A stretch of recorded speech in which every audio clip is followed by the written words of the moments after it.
아시시의 성 프랜시스가 불치의 병으로 눕게 되었습니다. 의사는 높은 인격을 갖춘 프랜시스이기 때문에 죽음을 알려도 괜찮다라고 생각을 했습니다.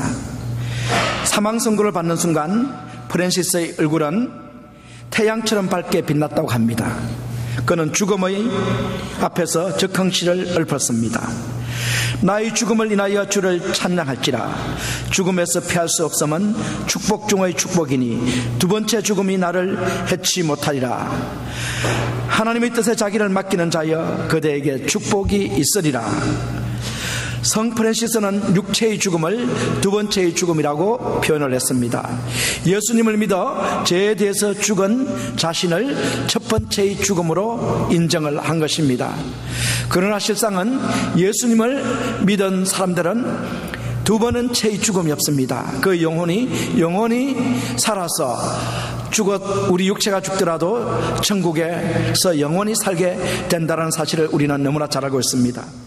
이와 같이 영생의 소망을 가진 저희들은 하나님께서 원하시는 소원이 있는데 그 소원을 이루어 드려야 할 줄로 믿습니다. 리차드 리키라는 학자가 있었습니다. 그는 케냐에 오래 살면서 인간과 가장 흡사하다고 생각되는 원숭이 종류를 인간과 비교하기 위해서 연구를 했습니다. 그 결과 사람이 원숭이하고 다른 점이 있다면 그것이 무엇인가, 그것을 살펴봤는데 그 결과는 사람은 너그럽게 남을 이해할 줄도 알고 마음을 바칠 줄도 아는 점이 있습니다. 다른 말로 하면 남을 위하여 더 큰 일, 더 큰 가치를 위하여 자기를 부인할 수 있는 것이 인간이 가진 고귀함이며 이것이 원숭이와 다른 점이라는 것이었습니다. 자기를 이길 줄 모르고 욕심나는 대로 행동하고 생각나는 대로 말하고 하고 싶은 대로 하고 살면 원숭이와 다름이 없다라는 것입니다. 더더욱이 우리는 그리스도를 모신 그리스도인들로서 우리는 우리의 생각과 욕망을 따라서 사는 것이 아니라 그리스도와 같이 하나님의 소원이 무엇인 줄 알고 그 소원을 실천하는 사람들이 다 되어야 될 줄로 믿습니다. 저명한 신학자 칼 바르트가 학생들의 질문을 받았습니다. 교수님은 성경을 깊이 연구하신 분인데 성경을 한마디로 요약한다면 무엇이라고 할 수가 있겠습니까? 라고 질문을 했더니 이 칼 바르트가 잠깐 생각을 하더니만은 예수 사랑하심을 성경에서 보았네라는 이 찬양, 예수 사랑하심을 성경에서 보았네라는 이 찬양을 학생들 앞에서 부르기 시작했습니다. 학생들은 킥킥거리고 웃습니다. 그러나 칼 바르트는 너무나 정확하게 성경 속에서 말씀하고 있는 핵심 메시지를 발견한 것입니다. 하나님의 은혜, 하나님의 구원 계획, 하나님의 구원 방법이 모두 포함된 성경의 핵심 메시지는 바로 예수 사랑하심을 보았네 라는 것입니다. 우리는 예수님의 사랑을 입은 자로서 하나님께서 소원하시는 것이 무엇인 줄 발견하고 그 소원을 이루어 드려야 할 줄로 믿습니다. 2002년 월드컵 4강 신화를 이룬 대한민국 국가대표 축구팀의 소원이 있었습니다. 그들의 소원은 바로 월드컵 우승이었습니다. 그들이 가진 공동체의 소원 때문에 그들은 하나가 되어서 월드컵 4강의 신화를 이루어냈던 것입니다. 1998년 IMF를 맞았을 때 우리 조국이 위기에서 벗어나 경제 성장을 다시 한번 이룩할 수 있었던 그 이유가 어디에 있었습니까? 그것은 우리 민족이 한 마음이 되어서 우리 조국을 살려야 된다라는 소원을 가지고 금모기와 같은 그런 귀한 일들을 했기 때문에 가능한 것이었습니다. 테레사 수녀가 이끄는 고아원 공동체를 섬기는 사람들이 하나가 되어서 그 고아원을 운영하고 많은 고아들을 섬길 수 있는 것은 고아들을 동정하는 동일한 마음이 있었기 때문에 그것이 가능할 것입니다. 하나의 목표, 하나의 관심, 하나의 생각이 있기 때문에 다른 사람들이 한 팀이 되어서 그 팀이 하나가 되어 나갈 수가 있는 것입니다. 사랑하는 성도 여러분, 우리는 하나님의 소원을 이루어야 하는데, 그러면은 하나님의 소원이, 우리를 향한 하나님의 소원이 과연 무엇일까요? 그것은 우리의 하나됨, 교회의 하나됨이 바로 하나님의 소원입니다. 우리의 소원이 통일이지 않습니까? 하나님의 소원도 바로 통일입니다. 교회의 하나 되는 것이 바로 하나님의 소원인 줄로 믿습니다. 자, 그러면 이제 질문은 이것입니다. 우리가 하나가 되기 위해서 우리가 가져야 할 공동 목표는 과연 무엇일까요? 우리가 하나가 되기 위해서 가져야 할 공동 목표, 그것은 무엇일까요?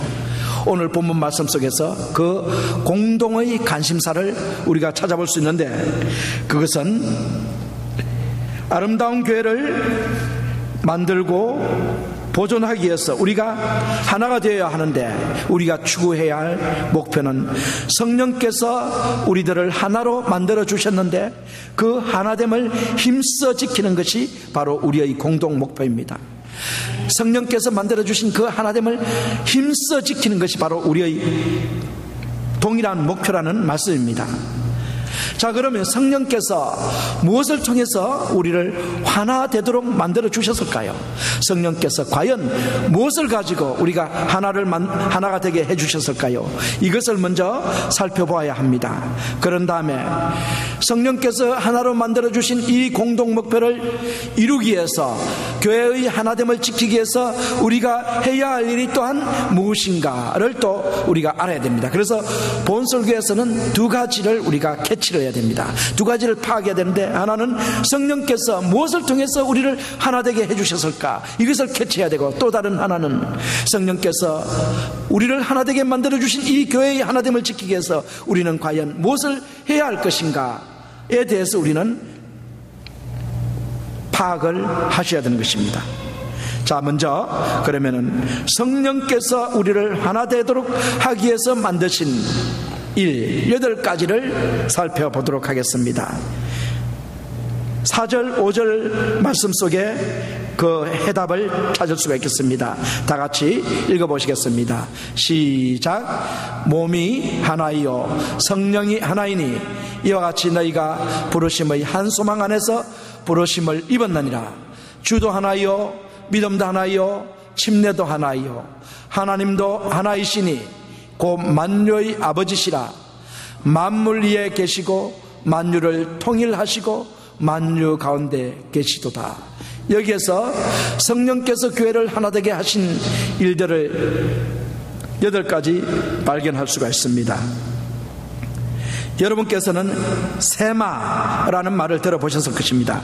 경건한 유대인들이 집 문 안쪽과 바깥쪽에 조그만 직육면체 상자를 만들어서 걸어 놓았습니다. 그 상자 안에 들어있는 말씀이 신명기 6장 4절인데, 그래서 이 상자 이 이름을 갖다가 세마라고 했습니다. 세마라는 말은 뭐냐면 들으라라는 것입니다. 히브리 말로 들으라가 바로 세마입니다. 그래서 이 신명기 6장 4절 속에 들으라, 이스라엘아 들으라라고 하나님께서 말씀하십니다. 이스라엘아 들으라, 하나님은 하나이시니 라고 이렇게 말씀하십니다. 이 말씀이 바로 이 세마라는 상자 속에 들어있습니다. 사도 바울은 유대인으로서 이 세마를 너무나 잘 알고 있습니다. 이 세마 상자를 너무나 잘 알고 있는데, 이것에 대해서 사도 바울은 이것에다가 또 다른 7가지를 더 첨부해서 우리들이 바로 교회가 하나가 되기 위해서 성령께서 하신 일이 바로 8가지라는 것을 오늘 설명을 하고 있습니다. 자, 첫째는 성령께서 우리들을 하나 되기 위해서 하신 일, 첫째는 우리들이 한 분 하나님 아버지를 믿게 하셨습니다 라는 것입니다. 성령께서 한 분 하나님 아버지를 믿게 하셨다는 것입니다. 우리가 믿는 하나님은 한 분입니다. 그 하나님에 대해서 6절에서 말씀합니다. 하나님도 하나이시니 곧 만유의 아버지시라. 만물 위에 계시고 만물을 통일하시고 만물 가운데 계시니라 라고 말씀을 하십니다. 이 유일신 교리는 교회의 일치를 강조하는 가장 기초적인 진리입니다. 우리 모두는 한 분 하나님 아버지를 모시고 있다는 사실을 여러분 기억하시기 바랍니다. 여러분의 영적 아버지, 저희 영적 아버지가 같다라는 것입니다. 이게 바로 한 분 아버지라는 것입니다. 우리가 한 분 아버지를 모시고 믿고 경배하고 한 아버지께 영광을 돌리며 산다라고 고백을 하는 그리스도인들입니다. 그렇다면 과연 우리는 서로 분리가 될 수 있을까요? 분리될 수 있을까요? 절대로 분리가 될 수 없습니다. 한 아버지 밑에, 한 지붕 밑에서 우리가 살고 있는데, 우리가 가룟 유다가 아니라면 한 지붕 밑에서 분리되어서 나갈 수가 없다는 것입니다. 바로 하나가 되어서 교회를 섬긴다는 것입니다. 이것이 바로 첫 번째의 성령께서 만들어 주신 일입니다. 한 아버지 하나님, 만유의 주시며 만유의 운행자시며 만유 가운데 계시며 만유를 하나로 통일하게 하신 분이 하나님이신데, 이 하나님 아버지를 우리가 모시고 섬기고 살고 있기 때문에 우리는 절대로 분리될 수 없습니다. 여러분, 분리될 수 없습니다. 우리는 하나입니다. 자, 두 번, 뉴저지 신문에 땅만 보는 아이라는 표지의 기사가 실렸습니다. 어느 날 이 아이는 25센터 동전 두 개를 나란히 떨어져 있는, 25센터 동전 두 개가 나란히 떨어져 있는 것을 보고 눈이 너무 번쩍 뜨여 있습니다. 그래서 그 동전을 집어들고 이제부터 이 아이는 땅을 살피기 시작합니다. 그러갈 때 땅을 살피며 갑니다. 동전이 떨어져 있느냐 안 나. 이 아이가 동전을 일생 동안에 수도 없이 주워 모았어요. 그래서 집에 가면 동전 창고가 있는데 동전이 엄청나게 모여 있는 것이 바로 이 아이의 집입니다. 자, 그런데 이 아이는 이 땅만 보느라고 너무 귀중한 것을 보지 못했습니다. 산과 들과 저 하늘의 별들과 아름다운 것은 다 놓쳐버렸습니다. 자, 여러분, 만약에 우리가 땅만 보고 살아야 한다면 우리의 눈이 어디에 달려 있어야 하겠습니까? 엄지발가락에 눈이 달려 있어야 되겠죠. 그리고 또 뭐 조금 더 높게 단다면 무릎 정도에 눈을 달았어야 돼요. 근데 하나님께서는 눈을 엄지발가락이나 무릎에 달지 않고 어디에 달았습니까? 머리에. 그것도 위에. 왜 이 정도 달았냐면은 너무 위에 달하면 눈이 빠져나가기 때문에 보존하기 위해서 가장 높은 곳에 여기에 딱 달아놨습니다. 하나님은 왜 이렇게 눈을 여기 달았을까요? 높은 것을 보도록 하기 위해서. 누구를 보도록 하기 위해서? 살아계신 하나님, 내가 산을 향하여 눈을 들리라라는 시편 121편 1편의 시인의 고백처럼 우리는 높은 곳을 향하여 하나님을 향하도록 우리 눈을 하나님께서 이렇게 달아놓으셨다는 것입니다. 하나님을 앙망하는 것은 시선을 높이 두는 것입니다. 여러분, 시선의 높이에 따라서 여러분의 인품이 결정된다는 사실을 기억하시기 바랍니다. 여러분이 얼만큼 높은 곳을 바라보는가에 따라서 여러분의 인품이 계속해서 달라지게 되는 것입니다. 하나님을 경외하는 우리는, 하나님을 앙망하는 우리는 교회에서 당을 지어서는 안 됩니다. 오직 성령께서 만드신 교회의 하나됨을 위해서 노력해야 하는 것입니다. 성령께서 우리를 하나되도록 하기 위해서 하신 일, 두 번째는 무엇이냐면 우리들이 성삼위일체 하나님을 믿게 하셨다는 것입니다. 성삼위일체 하나님, Three God을 믿게 했다는 것입니다. 4절 6절에서 보면 주도 하나이요 성령도 하나이요 하나님도 하나이시냐. 주 예수님도 한 분 인격을 가지셨고, 성령 하나님도 하나의 인격을 가지셨고, 하나님도 하나의 인격을 가지신 분이란 것입니다. 이 세 인격을 가지신 세 분이 하나의 하나님이 된다는 것이 바로 트리니티 교리죠. 삼위일체 교리입니다. 삼위일체의 하나님이라는 것입니다. 자, 이 교리는 아주 우리에게 신비로운 교리이면서 실제적인 교리입니다. 그리고 이 교리는, 이 삼일체 교리는 바로 다른 세 인격을 가진 세 분이 하나의 하나님이 된다는 이 삼일체의 교리는 바로 교회의 하나됨에 대한 가장 기본적인 교리입니다. 각자 다른 인격을 가진 우리들이 모여서 하나의 교회를 이루게 된다는 것입니다. 그래서 이 삼일체 교리는 바로 우리가 하나됨의 기초가 되는 교리가 되는 것입니다. 여러분, 노래를 부르는 생물은 인간과 새뿐입니다. 새 중에서도 작은 새들이 노래를 부릅니다. 더 작을수록 예쁜 노래를 부릅니다. 독일 활처 산맥에 있는 안데레아스버그에는 최대의 카나리아 사육장이 있습니다.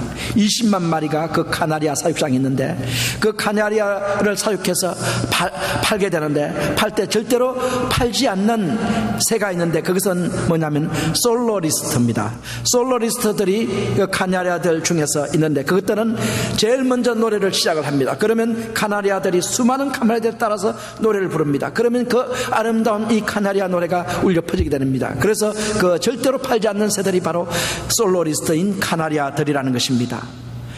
성령께서 우리가 성삼위일체의 하나님을 찬양할 수 있도록 은혜를 입혀 주셨습니다. 성삼일체의 하나님을 찬양하는 우리는 성령께서 만드신 교회의 하나됨을 지켜야 하는 것입니다. 자, 세 번째, 성령께서 우리들을 하나되게 하기 위해서 하신 일이 무엇일까요? 우리들을 하나의 몸된 교회로 이루어 주셨다는 것입니다. 하나의 몸된 교회. 세 번째로 하신 일이 바로 하나의 몸된 교회입니다. 사랑하는 성도 여러분, 그리스도께서는 하나의 몸인 교회의 머리이지 많은 개개인의 머리가 아니십니다. 기독교는 많은 교파로 분리되어 있지만 교파와 상관없이 모든 성도들은 그리스도의 교회의 지체들입니다.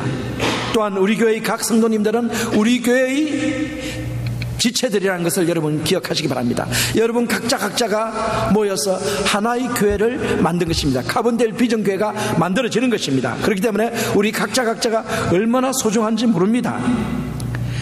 따라서 사랑하는 성도 여러분, 우리들이 교회 안에서 하나가 되어야 한다는 사실을 분명히 기억해야 되는 것입니다. 여러분, 가장 잘 알고 있는 우리가 유명한 목사님, 감리교회를 창시하신 목사님이 요한 웨슬레입니다. 존 웨슬레 목사님이 감리교회를 만들지 않았습니까? 메소디스트 이 교회를 만들었는데 이 목사님과 그 당시 장로교회 목사님 중에서 설교를 잘하는 목사님이 있어요. 설교는 요한 웨슬레보다 더 잘하셨어요. 이 목사님이 조지 휘필더 목사님인데 이 두 분이 그 동시대에 아주 버금가는 그런 라이벌의 관계는 아니지만 라이벌 정도로 되는 이런 아주 유명한 목사님이었는데 조지 휘필더 목사님이 그 당시에는 더 유명했고 우리에게 알려지기는 요즘은 요한 웨슬레 목사님이 더 알려져 있죠. 자, 그런데 이분들은 감리교와 장로교라는 이 교리적인 차이를 갖고 있습니다. 요한 웨슬레 목사님은 알미니안주의의 교리를 신봉했고 이 조지 히필더 목사님은 켈빈주의의 교리를 신봉했습니다. 교리 차이 때문에 약간 서로 거리가 있었죠.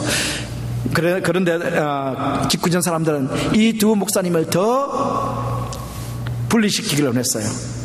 서로 경쟁 관계를 만들기를 원했는데 그래서 하루는 어떤 사람이 이 요한 웨슬레 목사님에게 이런 질문을 합니다. 목사님, 만약에 목사님이 천국에 가셨을 때 그때 이 조지 히필더 목사님을 만날 수 있다라고 목사님은 생각하십니까? 라고 이런 질문을 했어요. 그랬더니 요한 웨슬레 목사님이 성도님, 형제님, 아닙니다. 저는 그분을 만날 수 없을 걸로 생각합니다. 그랬더니 성도님이 하는 얘기, 예, 당연히 그렇죠. 요한 웨슬레 목사님 신앙으로 봐서는 조지 히필더 목사님 신앙 가지고는 천국에 못 올 것으로 생각하는 게 당연하지 않겠습니까? 그렇게 말했어요. 그랬더니 이 요한 웨슬레 목사님이, 형제님, 그게 아닙니다. 내 말은 그 뜻이 아니고요.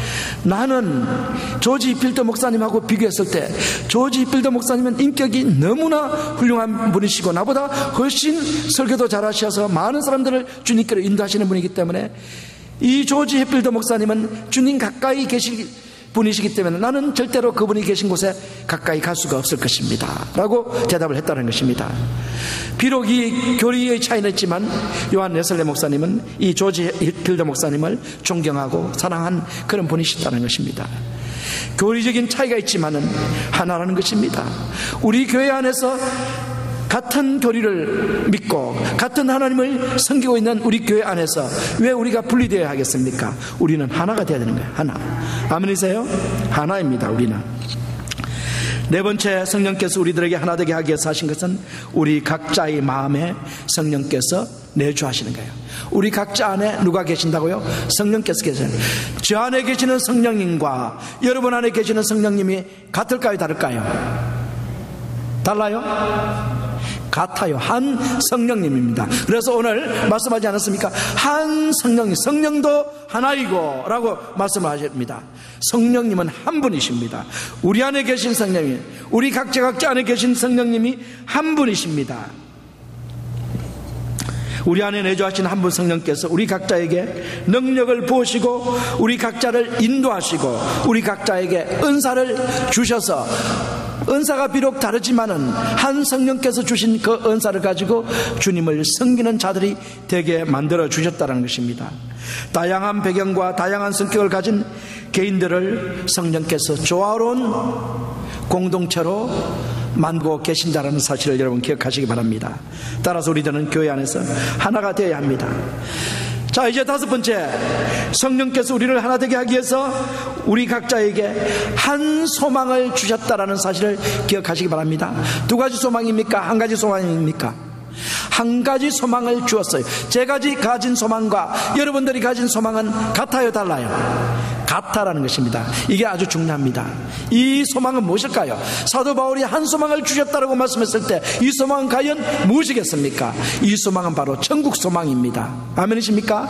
부활 소망입니다. 장차 예수님께서 이 세상에 재림에 오셔서 이 세상을 심판할 때 예수 그리스도를 믿는 자들은 부활의 영광을 입혀주셔서 예수님의 부활의 몸과 똑같은 몸으로 부활시키셔서 우리를 천국으로 인도하셔서 천국에서 영원히 살게 하실 이 소망을 우리들이 모두 갖고 있다는 것입니다. 이 소망이 바로 한 소망인 것입니다.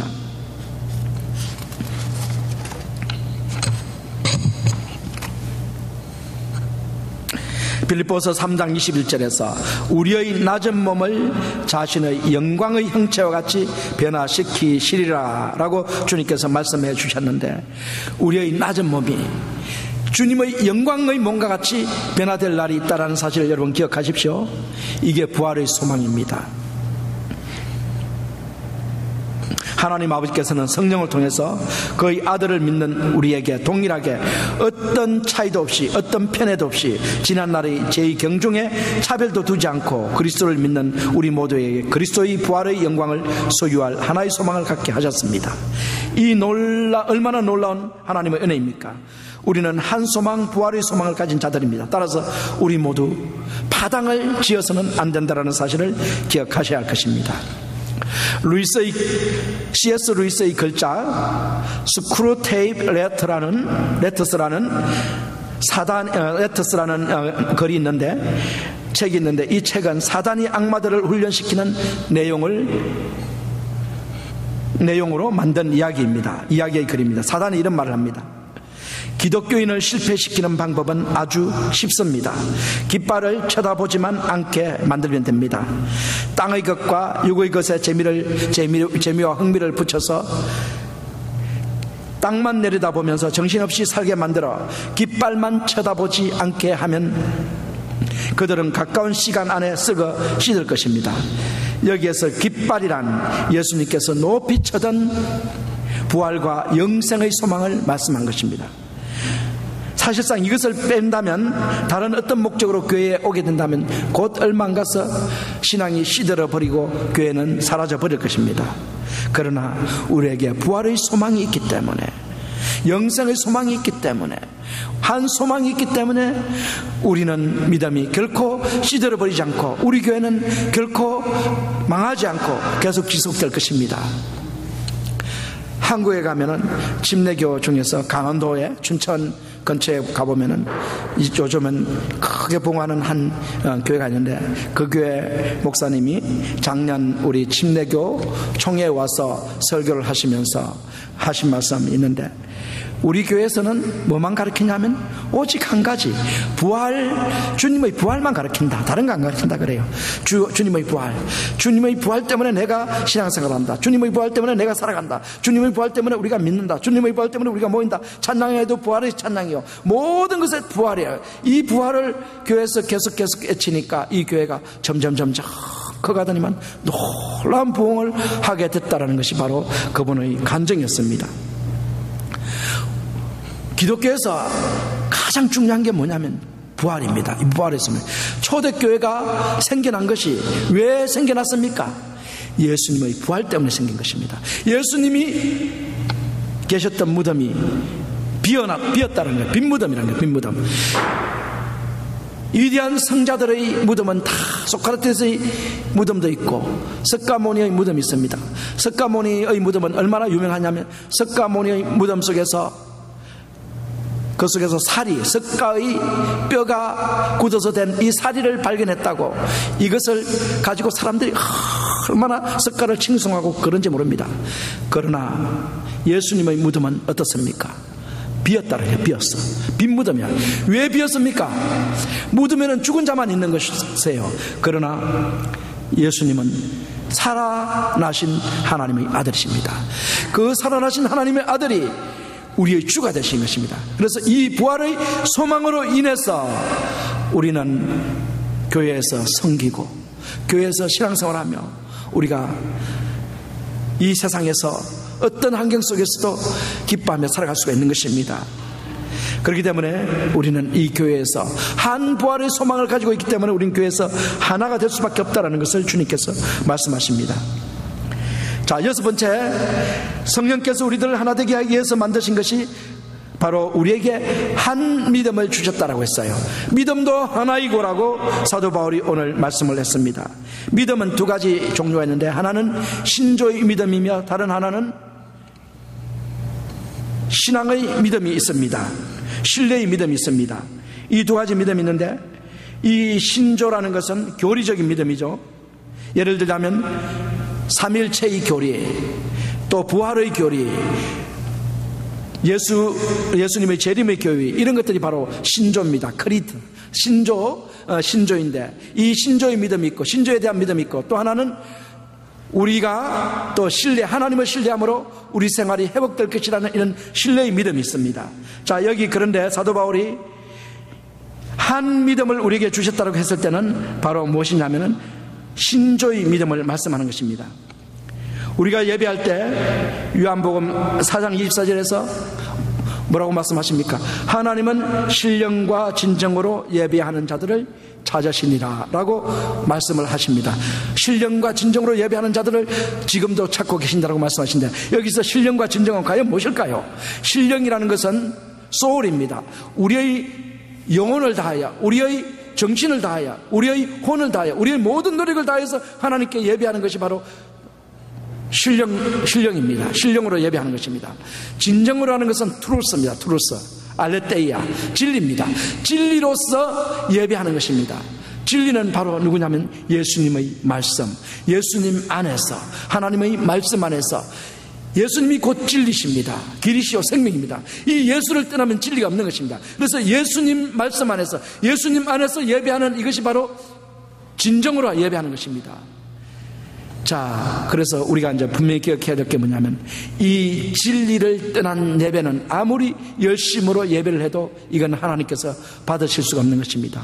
이단들은 우리보다 더 열심히 합니다. 일주일에 거의 다 교회에 와서 살다시피 하는 게 이단입니다. 그렇게 열성적으로 하지만은 하나님은 그분들의 예배를 받으실 수가 없습니다. 왜 그렇습니까? 진리가 없기 때문인 것입니다. 예수님이 없기 때문인 것입니다.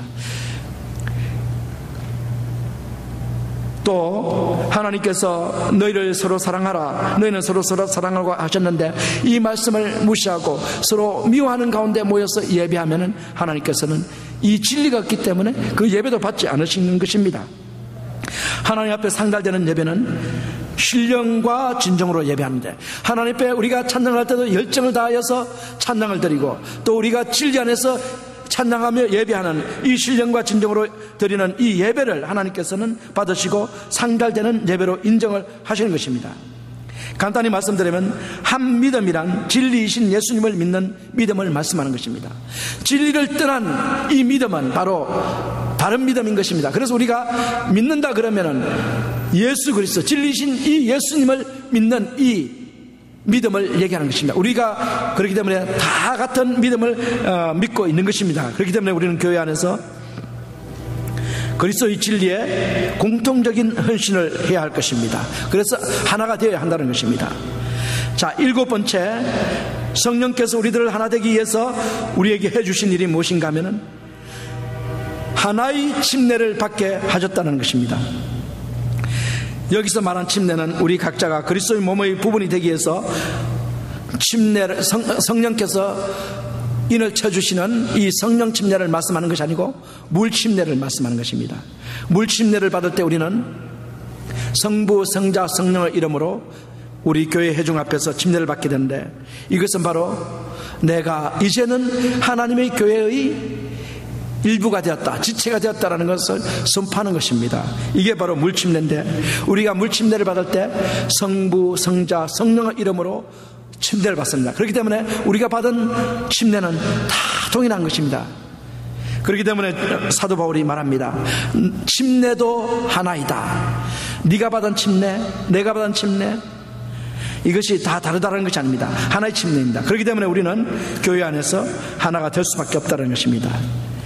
자, 마지막으로 성령께서 하나가 되도록 하기 위해서 만들어 주신 것이 있는데, 그것은 바로 우리에게 한 주, 로드, 원 로드, 한 주를 믿게 하셨다라는 것입니다. 한 주가 누구십니까? 한 주, 이름이 누구예요? 한 주, 누구를 주님이라고 합니까? 예수님, 예수님을 주라고 하지 않습니까? 우리가 주로 모신 분은 누구예요? 예수님입니다. 죽은 예수님이 아니라 부활하신 예수님, 살아나신 예수님을 우리는 주로 모시고 살아가는 자들이 되었다는 것입니다. 사도행전 12장 말씀처럼 우리는 다른 이름으로는 절대로 구원받을 수 없습니다. 오직 예수 이름 외에는 없습니다. 우리들이 각자 믿고 있는, 주로 고백하고 있는 분은 오직 이 예수 이름인 것입니다. 이 이름은 우리의 구속을 위해서 완전한 희생으로 우리에게 그 자신을 주신 교회의 머리이신 주 예수입니다. 주 예수님은 우리가 믿는 분이시며 성령께서 우리를 그 안에서 그 안으로 침례 주신 분이십니다. 주 예수님은 우리 안에 살아계시고 우리가 그 안에 살고 있는 분이십니다.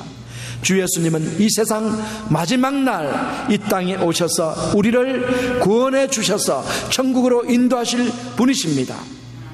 사랑하는 성도 여러분, 우리가 한 분 예수님을 주로 고백하고 그분의 몸된 교회의 지체가 되어 있다는 사실을 믿으시는 사랑하는 성도 여러분, 우리는 교회 안에서 하나가 되어야 한다는 사실을 분명히 기억하시기 바랍니다. 빅토리아 여왕, 영국의 빅토리아 여왕, 빅토리아 여왕은 유명한 여왕이죠. 19세기에 대영 제국은 해가 지지 않는 제국이라고 그랬어요.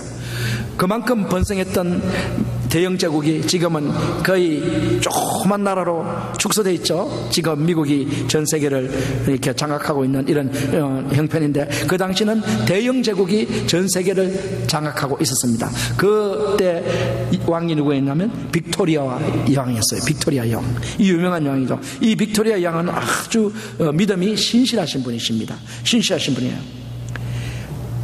빅토리아 여왕이 되기 위해서 대관식을 할 때 핸델의 오라토리오 메시아가 연주가 됩니다. 이 오라토리오 메시아가 연주될 때 마지막 합창, 메시아를 합창할 때는 모든 사람이 일어나게 되어 있습니다. 그런데 이 갈래에 의하면은 왕은 일어나지 않아야 하는 것입니다. 앉아 있어야 되는 것입니다. 자, 그래서 할렐루야 코러스가 시작되기 시작합니다. 모두가 일어섰습니다. 그러나 여왕은 앉아 있었습니다.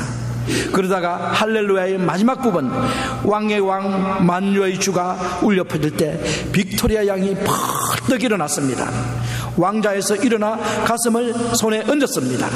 빅토리아 영은 관례를 깬 자신의 행위에 대해서 이렇게 설명을 했습니다.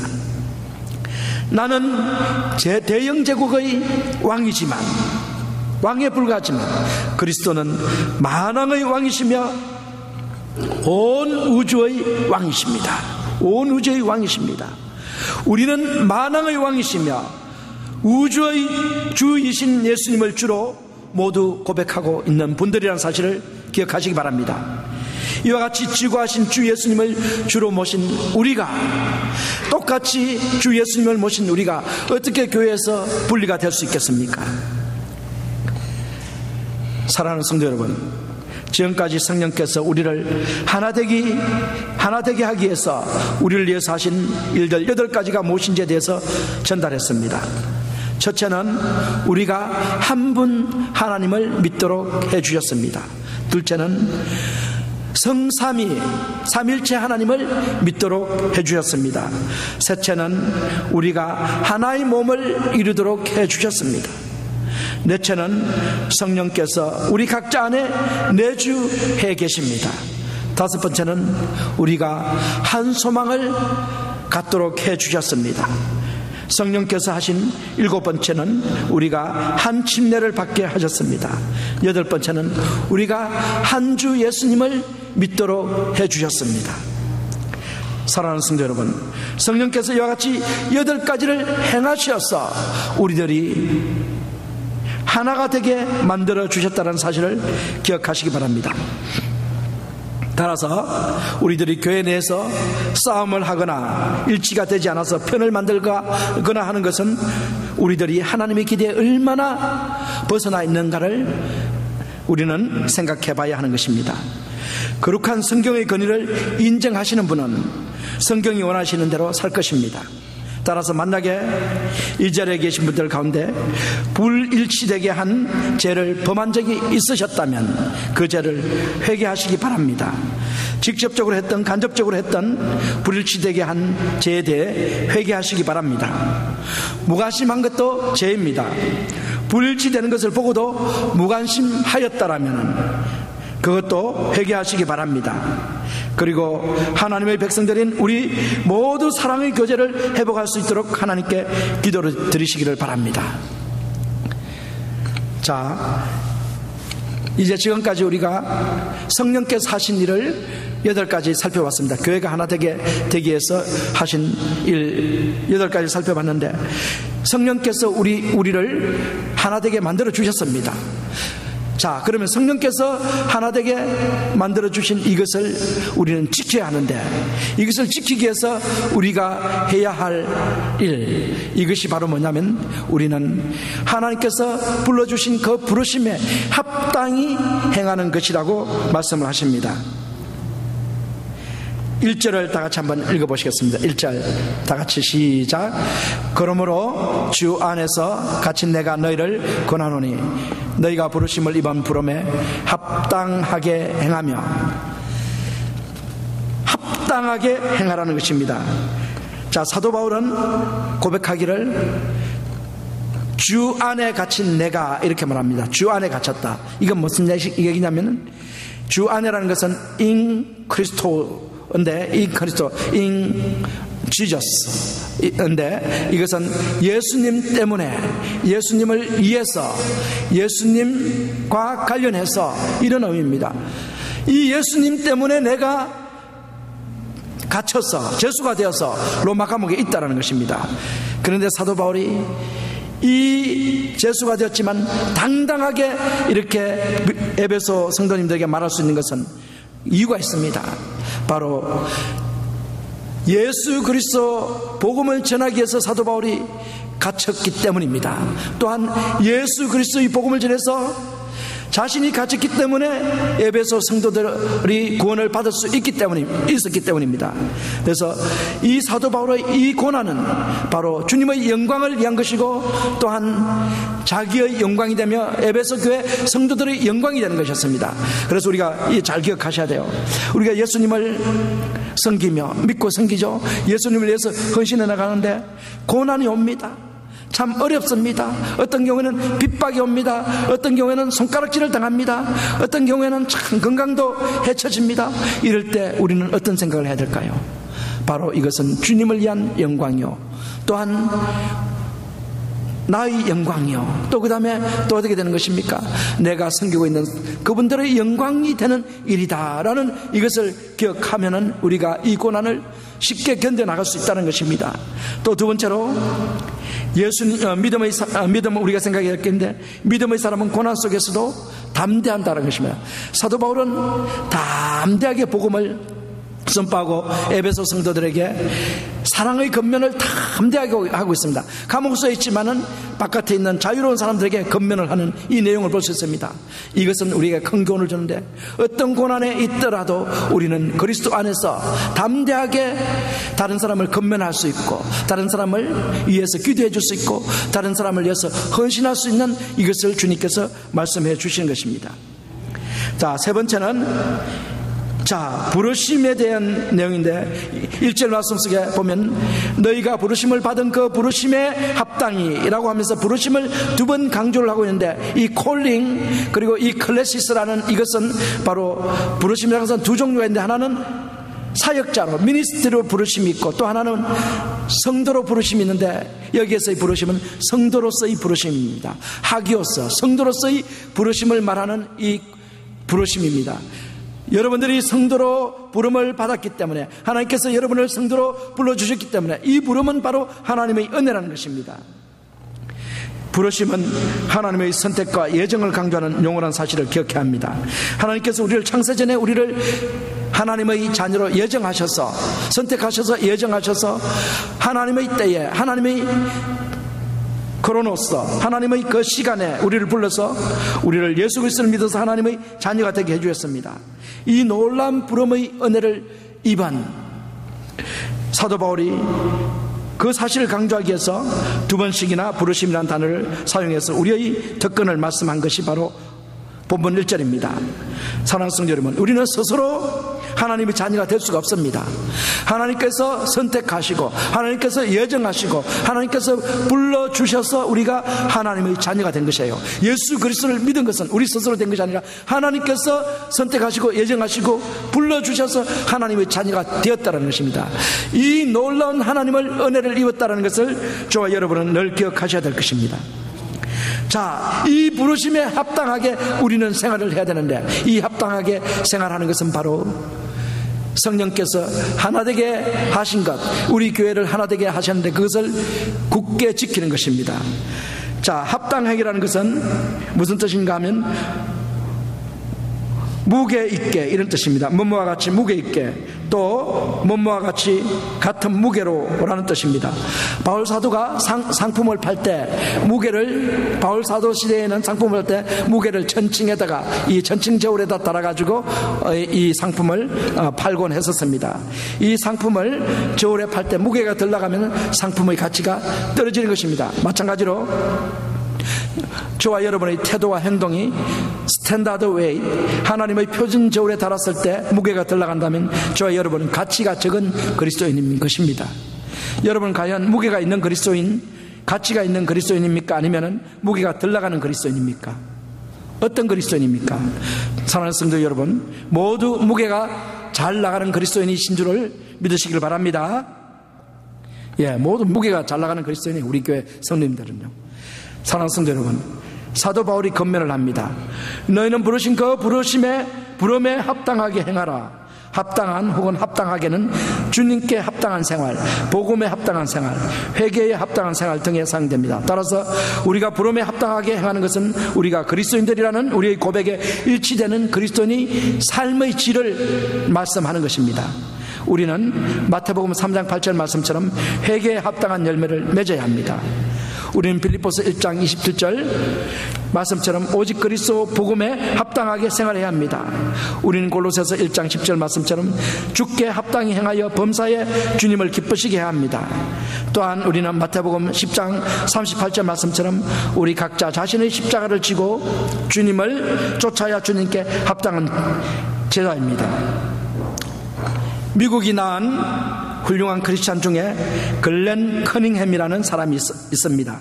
그는 소년 시절 집에 불이 나서 다리에 심한 화상을 입었습니다. 그러나 잘 치료해가지고 훈련을 쌓아가지고 올림픽에 나가서 1마일 경주에서 챔피언이 되었습니다. 그는 간증을 합니다. 나의 일생은 나 자신과의 심한 싸움의 연속이었습니다. 그는 미국에서 신체장애자의 복지사업에 선두에 선 사람입니다. 장애자를 위해서 너무 많은 기부를 하여 살림이 어려워지자 부인이 한마디를 합니다. 여보, 남들은 장애자를 위해서 기부금을 내지도 않는데 당신은 왜 그렇게 많은 돈을 기부하십니까? 라고 부인이 이렇게 한마디 던지자 남편이 대답을 합니다. 웃으며 대답을 해요. 남들이 안 하니까 우리가 해야 하지 않겠소? 자기를 부인하고 자기 십자가를 쥐고 나를 따르라고 하신 예수님의 말씀이 바로 이렇게 행하라라는 말씀이지 않소? 주님께 합당한 제자는 자기 십자가를 쥐고 주님의 뒤를 따라가는 사람들이라는 사실을 우리가 기억해야 됩니다. 바울의 권면을 또 다르게 말하면 성도로 부름을 받은 우리가 그 성도라는 이름, 하나님의 자녀라는 이름에 동등한 수준으로 행동해야 한다는 의미입니다. 존귀한 성도, 하나님의 자녀라는 이름을 하나님께서 우리에게 주셨는데 그 이름에 맞게 우리는 살아가야 된다는 것입니다. 우리가 기억해야 합니다. 불신자와 같이 저급한 자세로 살아간다면 그것은 우리 신분에 맞지 않습니다.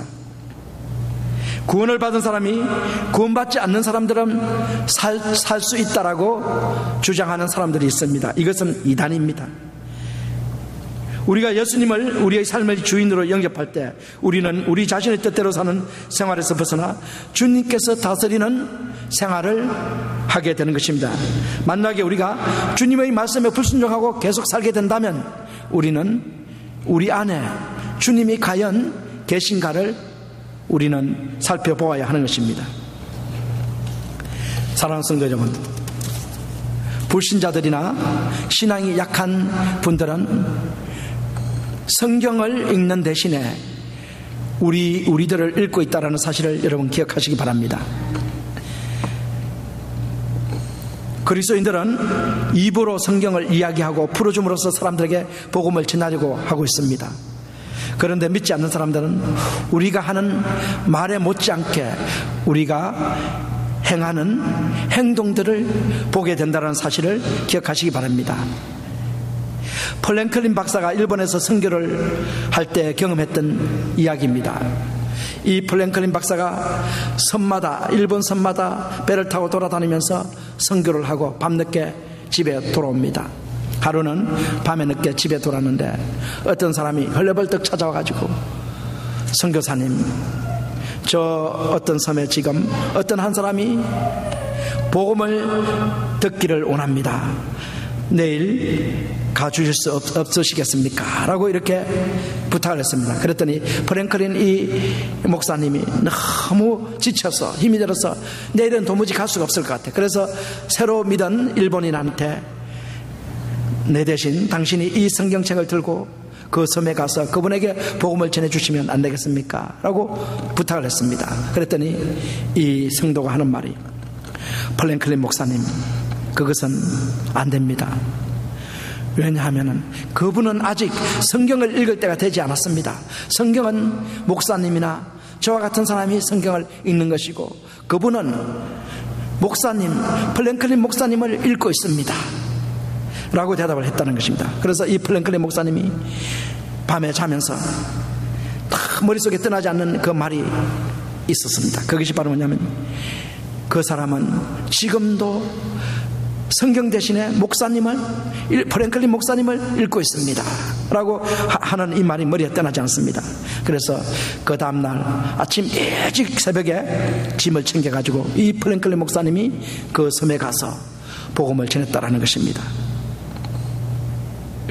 믿음이 연약한 사람들은 혹은 불신자들은 아직도 우리들에게서 무언가 그리스도의 향기를 맡기를 기대하고 있다는 사실을 기억하셔야 합니다. 그 그리스도의 향기로 인하여 우리가 성령이 하나 되게 하신 교회의 하나됨을 우리가 이룰 수 있는 것입니다. 다 같이 기도하겠습니다.